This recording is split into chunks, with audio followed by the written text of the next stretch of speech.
ਇਸ ਕੁਦਰਤ ਦੀ ਆਫਤ ਨੇ ਬੜਿਆਂ ਨੂੰ ਰੁਵਾ ਕੇ ਰੱਖ ਦਿੱਤਾ ਹੈ। ਜਿਹੜੇ ਜ਼ਮੀਨ ਭਾਂਡੇ ਵਾਲੇ ਲੋਕ ਸਨ ਉਹ ਵੀ ਪਰੇਸ਼ਾਨ ਨੇ।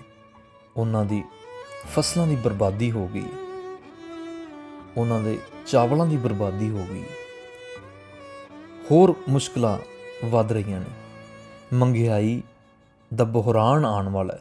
ਇਹ ਕਿਹੜਾ ਮਜ਼ਦੂਰ ਤਬਕਾ ਤੁਹਾਨੂੰ ਨਜ਼ਰ ਆ ਰਿਹਾ, ਇਹਨਾਂ ਨੂੰ ਤਾਂ ਪਤਾ ਵੀ ਨਹੀਂ ਹੈਗਾ ਕਿ ਮਹਿੰਗਾਈ ਕਿੱਥੋਂ ਤੱਕ ਜਾ ਰਹੀ ਹੈ। ਹਜੇ ਤੱਕ ਤੇ ਇਹਨਾਂ ਨੂੰ ਹੋਸ਼ ਨਹੀਂ ਆ ਰਹੀ। ਹਾਲਾਂਕਿ ਇਹਨਾਂ ਦੇ ਘਰਾਂ ਦੇ ਵਿੱਚ ਪਾਣੀ ਹੈ, ਮੁਸ਼ਕਲਾਂ ਨੇ, ਤਕਲੀਫਾਂ ਨੇ, ਲੇਕਿਨ ਮਹਿੰਗਾਈ ਨੇ ਇੱਧਰੋਂ ਜਿਹੜੀ 2 ਰੁਪਏ ਦੀ ਚੀਜ਼ ਸੀ ਉਹ 6 ਰੁਪਏ ਦੀ ਕਰ ਦਿੱਤੀ ਹੋਈ ਹੈ। ਅਸੀਂ ਦੁਆ ਗੋ ਆਪਣੇ ਮੁਲਕ ਪਾਕਿਸਤਾਨ ਵਾਸਤੇ ਖੁਦਾ ਹਰ ਇੱਕ ਆਫਤ ਤੋਂ ਬਚਾ ਕੇ ਰੱਖੇ। ਛੋਟੀ ਜੀ ਆਫਤ ਸਾਡੇ ਉੱਤੇ ਬਹੁਤ ਵਜ਼ਨ ਪਾ ਕੇ ਜਾਂਦੀ ਹੈ। ਐ ਖੁਦਾਵੰਦ ਮੇਰੇ, ਤੂੰ ਹੀ ਕਰ ਰਖਵਾਲੀ, ਮੇਰਾ ਸਭ ਭਰੋਸਾ ਤੂੰ ਹੀ ਹੈ ਰੱਬ ਵਾਲੀ। ਮੇਰੀ ਜਾਨ ਖੁਦਾ ਨੂੰ ਇਹੋ ਕਹਿੰਦੀ ਆਈ, ਤੇਰੇ ਬਾਝੋਂ ਮੇਰੀ ਨਹੀਂ ਹੈ ਭਲਾਈ। ਜੋ ਹੈ ਧਰਤੀ ਉੱਤੇ ਭਲਾ ਲੋਕ ਚੰਗੇਰਾ, ਉਹਨਾਂ ਦੇ ਨਾਲ ਰਾਜ਼ੀ ਰਹਿੰਦਾ ਹੈ ਦਿਲ ਮੇਰਾ। ਤੂੰ ਮਿਰਾਸ ਹੈ ਮੇਰੀ, ਮੇਰਾ ਤੂੰ ਪਿਆਲਾ,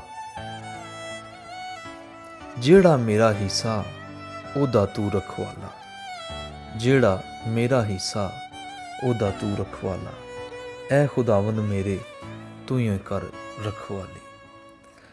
ਖੁਦਾ ਸਾਡੇ ਮੁਲਕ ਪਾਕਿਸਤਾਨ ਉੱਤੇ ਰਹਿਮ ਫਰਮਾਏ।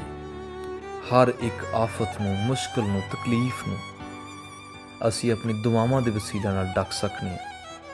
ਆਓ ਖੁਦਾ ਦੇ ਨਾਲ ਰਿਸ਼ਤਾ ਬਹਾਲ ਕਰੀਏ ਤਾਂ ਕਿ ਉਹ ਸਾਡੀ ਮੁਸ਼ਕਿਲਾਂ ਨੂੰ, ਇਸ ਪਰੇਸ਼ਾਨੀਆਂ ਨੂੰ ਦੂਰ ਕਰੇ।